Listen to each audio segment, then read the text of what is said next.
బీసీల నుంచి తొలగించిన 27 కులాలను మళ్లీ బీసీలో చేర్చాలని జాతీయ బీసీ యువసేన అధ్యక్షుడు పెచ్చిటి మురళీ రామకృష్ణారెడ్డి డిమాండ్ చేశారు. జాతీయ బీసీ యువసేన ఆధ్వర్యంలో కూకట్పల్లి వై జంక్షన్ వద్ద నిరసన కార్యక్రమాన్ని చేపట్టారు. అనంతరం డాక్టర్ బిఆర్ అంబేద్కర్కు వినతిపత్రం సమర్పించారు. గత ప్రభుత్వం జీవో నంబర్ 3ని తీసుకొచ్చి 27 కులాలను తొలగించారని తెలిపారు. ఇప్పటికే సీఎం రేవంత్ రెడ్డి ఎన్నికల మేనిఫెస్టోలో తమను బీసీలో మరలా చేర్చేలా చర్యలు తీసుకుంటామని హామీ ఇచ్చారని తెలిపారు. అయితే ఆ హామీని ఇంకా నెరవేర్చలేదన్నారు. ప్రభుత్వ నిర్లక్ష్యంగా వ్యవహరిస్తే 27 కులాలకు చెందిన వాళ్ళు త్వరలో జరగబోయే స్థానిక సంస్థలు జీహెచ్ఎంసీ ఎన్నికల్లో కార్పొరేటర్లు ఇండిపెండెంట్స్గా పోటీ చేసి నిరసన తెలియజేస్తామని చెప్పారు.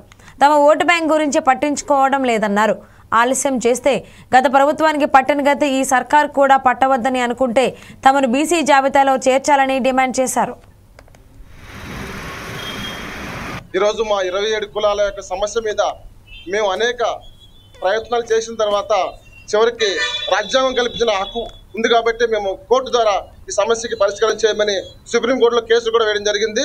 కానీ మా బాధను అర్థం చేసుకోలేని ఈ ప్రభుత్వాలు, గత టీఆర్ఎస్ ప్రభుత్వం కానీ ఈరోజు కాంగ్రెస్ ప్రభుత్వం కానీ మమ్మల్ని కనీసం ముఖ్యమంత్రి గారు అపాయింట్మెంట్ కోరినా కూడా ఈ రోజు వరకు కూడా మాకు దొరకట్లేదు. కాబట్టి మేము రాజ్యాంగం కల్పించిన ఓటు ద్వారా రేపు రాబోయే ఈ స్థానిక సంస్థల ఎలక్షన్లో కావచ్చు, కార్పొరేషన్లో కావచ్చు, మా 27 కులాల తరఫు నుంచి మేము అత్యధికంగా పోటీ చేసి మా నిరసనని, మా బాధని ఓటు ద్వారా తెలియజేయాలనే ఉద్దేశంతో ఈరోజు ఇక్కడ బాబాసాహెబ్ అంబేద్కర్ గారికి వచ్చి మా వినతి పత్రం తెలియజేస్తూ మీ విలేకరుల సమావేశంలో మా యొక్క సమస్యను మీకు వినిపించుకుంటూ సెలవుస్తున్నాం. Thank you. ఈరోజు మా 27 కులాల యొక్క సమస్య మీద మేము అనేక ప్రయత్నాలు చేసిన తర్వాత చివరికి రాజ్యాంగం కల్పించిన హక్కు ఉంది కాబట్టి మేము కోర్టు ద్వారా ఈ సమస్యకి పరిష్కారం చేయమని సుప్రీంకోర్టులో కేసు కూడా వేయడం జరిగింది.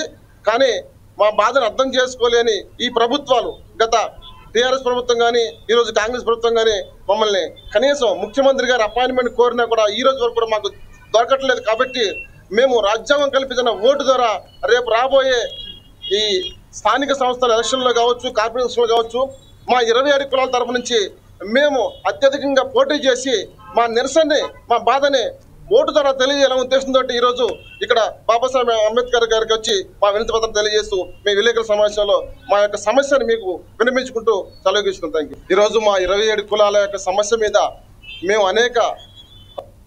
నా పేరు పెచ్చిటి మురళీ రామకృష్ణ. నేను బీసీ యువసేన జాతీయ సమన్వయకర్తగా ఉన్నాను. అయితే మేము తెలంగాణ రాష్ట్ర ఆవిర్భావం తర్వాత తొలగించబడినటువంటి 26+1 27 బీసీ కులాలకు సంబంధించినటువంటి సామాజిక వర్గానికి చెందినవాడిని.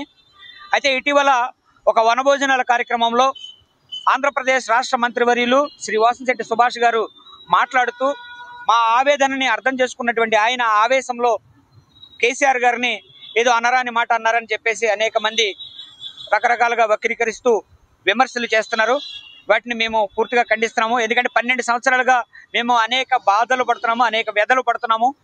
ఇవన్నీ స్వయంగా చూసినటువంటి సుభాష్ గారు కేవలం ఆవేశంలో మాట్లాడారు తప్ప కేసీఆర్ గారిని ఉద్దేశపూర్వకంగా ఆయన విమర్శించలేదని ఈ సందర్భంగా తెలియజేస్తున్నాను.